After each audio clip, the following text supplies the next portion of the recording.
again, and welcome back. My name is Lekha Sapers, and I'm the author of Rhode Island Computer Museum's Data Storage Series, a grant partnership with the Rhode Island Council for Humanities. This podcast, concurrent with a series of blog posts, is an exploration of miscellaneous data storage technologies from its most primitive era till now.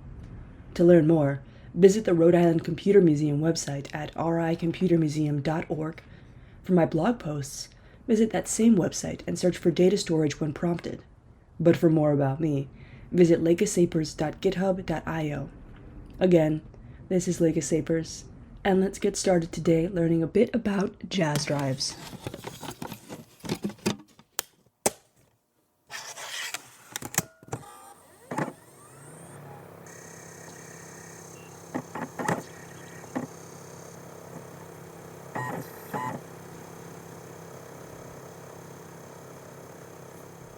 By the mid-1990s, the limits of existing removable storage had become clear.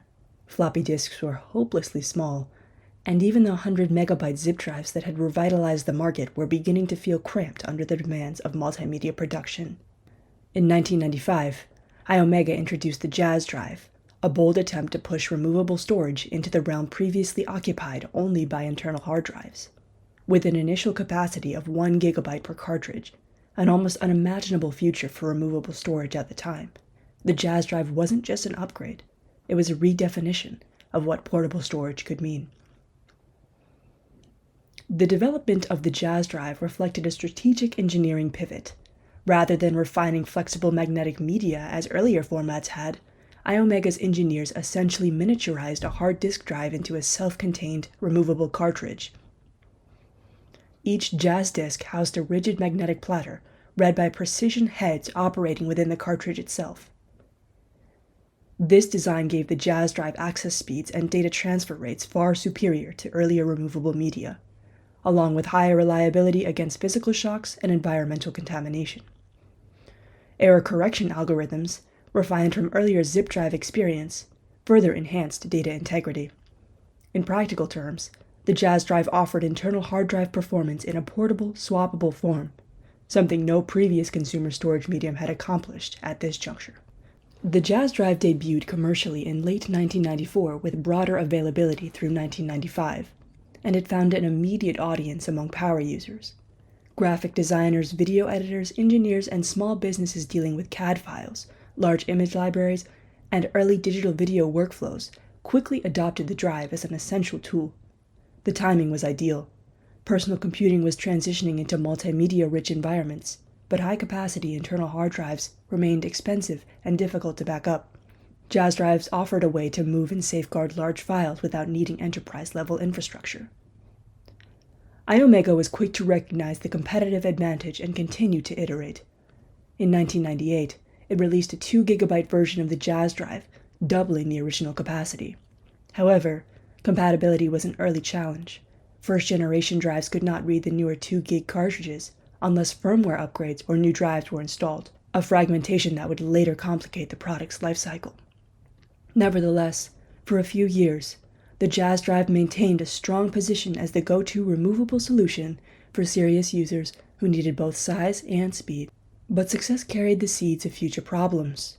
Mechanical issues occasionally plagued the drives. Some users reported head crashes and cartridge failures, particularly under heavy or frequent use. As with the zip drive's infamous click of death, these problems tarnished Iomega's reputation for reliability at exactly the wrong moment. Compounding these challenges, the broader storage landscape was evolving rapidly. Recordable CD-ROMs became cheap and ubiquitous. External hard drives connected via faster emerging standards like FireWire and USB 2.0 began offering larger capacities without the mechanical complexity of removable cartridges. USB flash drives, although initially small in capacity, promised durability and true portability with no moving parts at all. By the early 2000s, the market had moved on. The Jaz drive became a specialized tool, useful in niche applications but no longer a mainstream solution. Production ceased quietly, and Iomega itself eventually faded as a dominant player in consumer storage, absorbed by EMC Corporation in 2008. Despite its relatively short peak, The Jaz drive marked a critical transitional point in storage history. It demonstrated that users expected the speed and capacity of hard drives in portable formats, an expectation that persists today in external SSDs and cloud backup services. The Jaz drive also reflected a deeper truth about technology, that performance alone cannot guarantee survival without matching convenience, reliability, and ecosystem support. Today, the Jaz drive is remembered by many with a kind of rueful admiration. It was ambitious, powerful, and, for a time, it was genuinely revolutionary. It bridged the critical gap between the low-capacity magnetic media of the PC era and the high-capacity solid-state and cloud solutions of the modern world. And although it eventually lost to simpler, more resilient technologies, its influence lingers in the DNA of portable storage innovation. The rise and fall of the Jaz drive isn't just a story of one product. It's a reminder that technological revolutions often hinge not just on capacity or speed, but on timing, trust, and the ability to adapt as user needs evolve.